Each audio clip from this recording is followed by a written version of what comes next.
La légende de Katharina et Naël.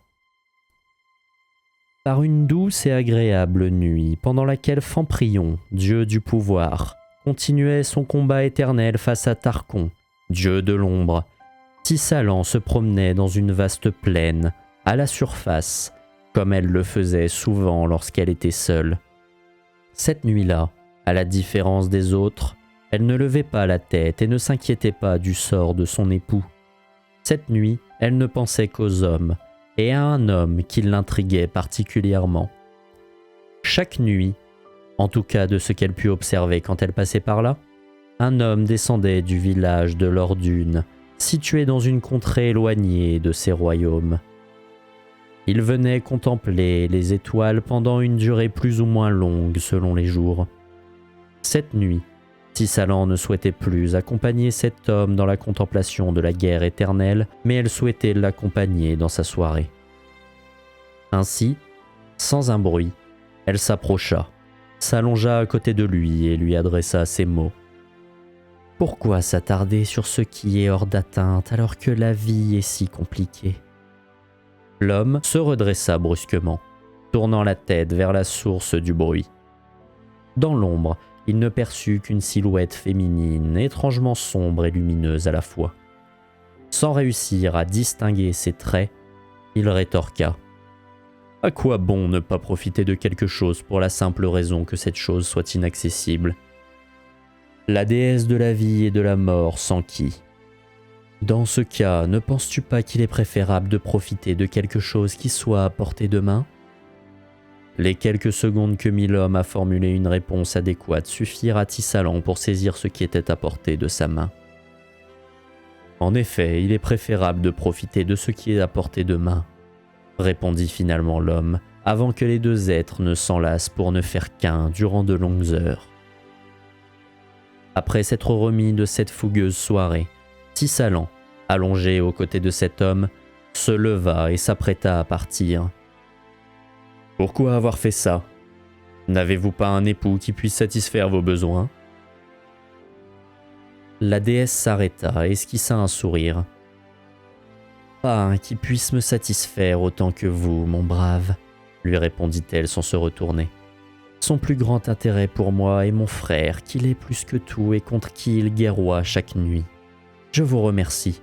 Vous m'avez fait oublier l'espace d'un soir l'inquiétude que j'éprouve pour lui chaque nuit. » Et ainsi, Tissalan s'éloigna et se fondit rapidement dans l'obscurité de la nuit qui régnait alentour. L'homme leva les yeux au ciel, souriant. « C'est moi qui vous remercie. Vous resterez ma déesse à jamais. » Née d'une déesse et d'un homme, Katharina fut recueillie et élevée dans un temple dédié à Tissalan. De cette manière, quand elle eut l'âge d'offrir sa vie à la déesse de la vie et de la mort, elle n'hésita pas un instant et devint prêtresse du cycle. 3 ans durant, Katharina, comme leur rôle leur incombait, enfanta à plusieurs reprises, afin de vénérer Tissalan comme il se doit, en lui offrant de quoi exercer son pouvoir. À travers ses enfants, elle donnait naissance à la volonté de ces hommes de vénérer leur déesse à tous.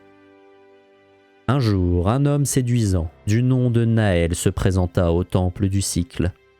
Il espérait, par cette action, accorder une offrande suffisamment importante à la déesse pour qu'elle épargnât sa sœur de la maladie. Ce jour-là, Katharina accueillit cet homme et lui permit d'accomplir son offrande. Des jours durant, Naël se présenta chaque jour au temple et demanda à voir Katharina afin de s'assurer que son offrande avait été reçue par la déesse.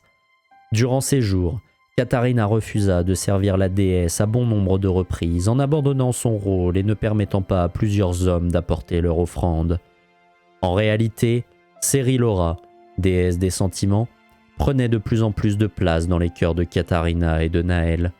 Leurs pensées n'allaient que pour l'autre.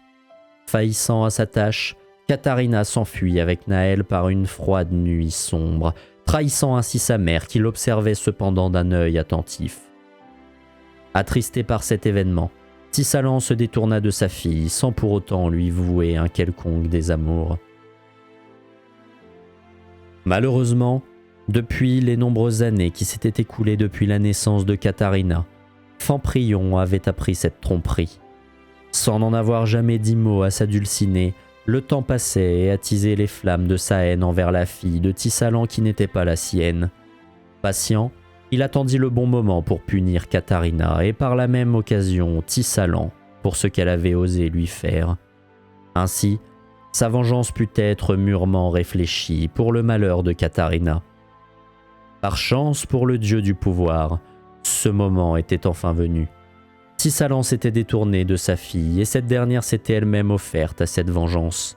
Grâce à sa toute-puissance, même pour les dieux, Famprion ordonna à Wandja et Varel, filles de Tissalan, de torturer éternellement leur sœur. Ainsi, Wandja commença par tuer la sœur de Naël. En effet, l'histoire raconte que l'offrande faite par ce dernier ne porterait jamais ses fruits. La deuxième tâche de Wandja fut de tuer Naël.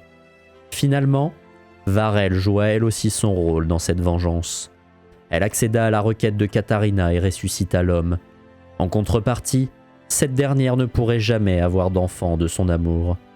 S'il tentait d'en avoir un, Wandja faisait son œuvre et, implorante, Katharina demandait à Varel de ressusciter son cher et tendre, mais à chaque fois, elle perdait l'enfant qu'elle portait. Ainsi, ce cycle se répéta, se répète encore actuellement et se répétera à jamais, si Katharina n'accepte jamais de sacrifier son amant, Naël, afin de pouvoir enfanter de lui, condamnant Tissalan à ne plus pouvoir exercer sa fonction grâce à sa fille. À cause de ce cycle, Naël devint immortel, condamnant le couple à subir pour l'éternité cette malédiction. Vivre pour toujours en baignant dans l'amour de l'autre sans que ce dernier ne puisse jamais se matérialiser.